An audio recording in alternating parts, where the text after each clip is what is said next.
Le hemos pedido a nuestra compañera Alicia Suárez que haga un recorrido por la situación actual desde el punto de vista sociosanitario. Nos centramos en dos aspectos que quizás son los que más preocupan a priori, hay más, pero en principio estos dos, los más mundanos, las pensiones. La preocupación es lógica por saber qué es lo que va a pasar con lo que recibamos después de toda una vida de trabajo, y el sistema sociosanitario que se tendrá que ir adaptando a unos pacientes con cada vez más edad. Esto es lo que nos cuenta. La pirámide de población en España se ha invertido, cada vez nacen menos niños y la esperanza de vida es mayor, pero a eso hay que añadir dos condicionantes: las cifras de paro importantes y que han descendido también las cotizaciones a la seguridad social. Con este panorama, ¿cómo sufragar y mantener el estado del bienestar?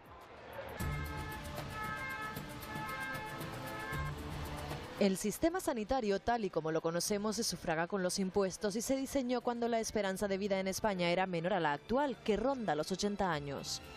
¿Es necesario reformular el sistema sanitario?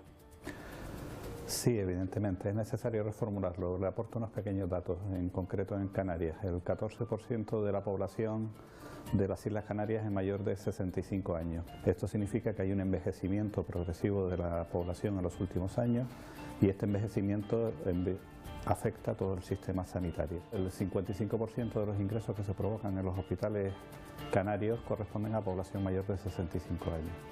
Y el 25% de las urgencias que se atienden son de población mayor de 65 años. ¿De qué manera podemos abordarlo? ¿Con qué medidas concretas? El Servicio Canario de Salud tiene una estrategia para el abordaje del paciente crónico dentro del Sistema Canario de Salud. Tenemos que identificar, y en ello estamos actualmente, el número de pacientes crónicos que tenemos. Evidentemente hay que reforzar la atención primaria y la atención domiciliaria, y dentro de los hospitales hay que crear circuitos específicos de atención a los pacientes frágiles, a los pacientes crónicos o pacientes mayores.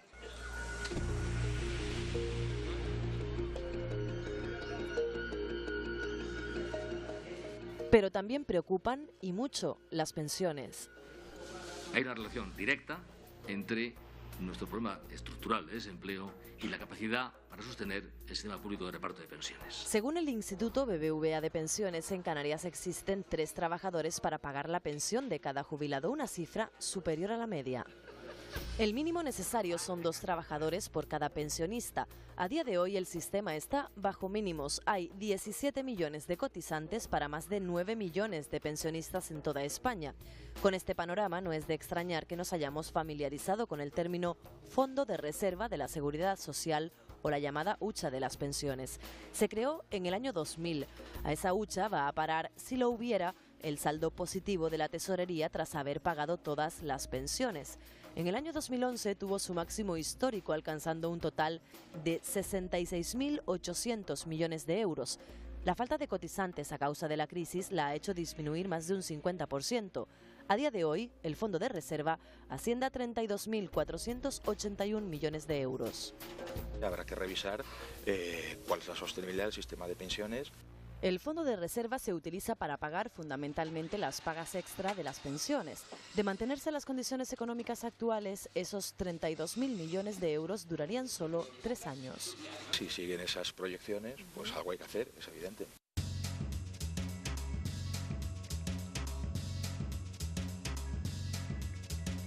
Hola, quería que me explicara lo de los planes de pensiones. Estamos cerca de cada cliente para darle las mejores soluciones para su jubilación.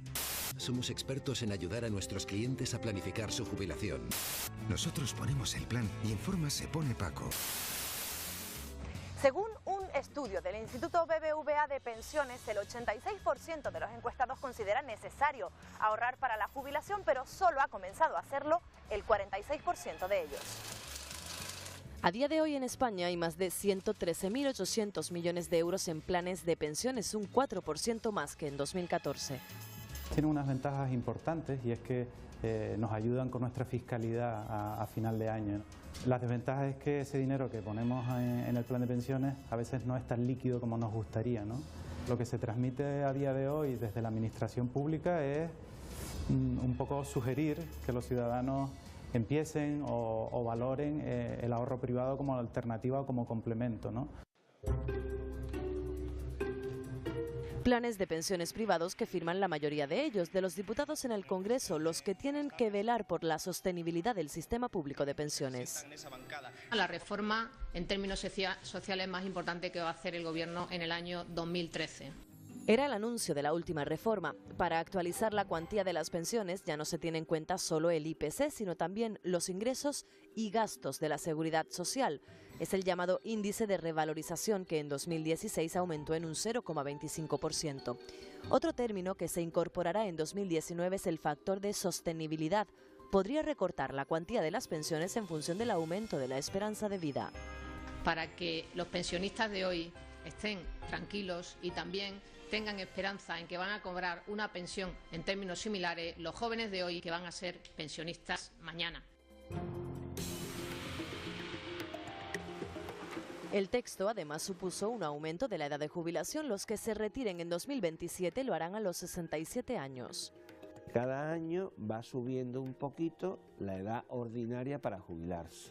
2016, que estamos ahora, la edad ordinaria de jubilación ya no son los 65 años, sino 65 años y 4 meses.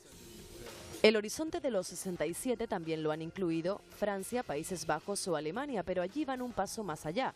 Angela Merkel y el Fondo Monetario Internacional estudian poner en marcha la flexijubilación que retrase el retiro de manera opcional hasta los 70 años.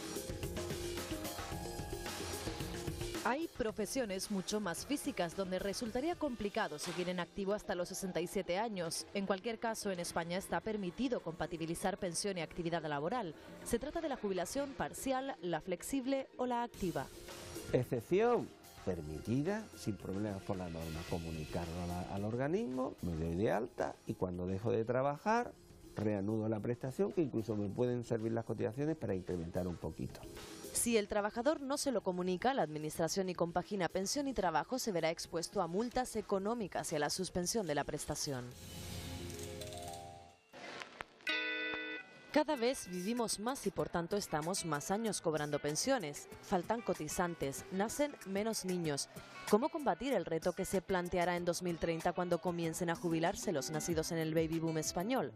Son las incógnitas que sobrevuelan el sistema de pensiones en España.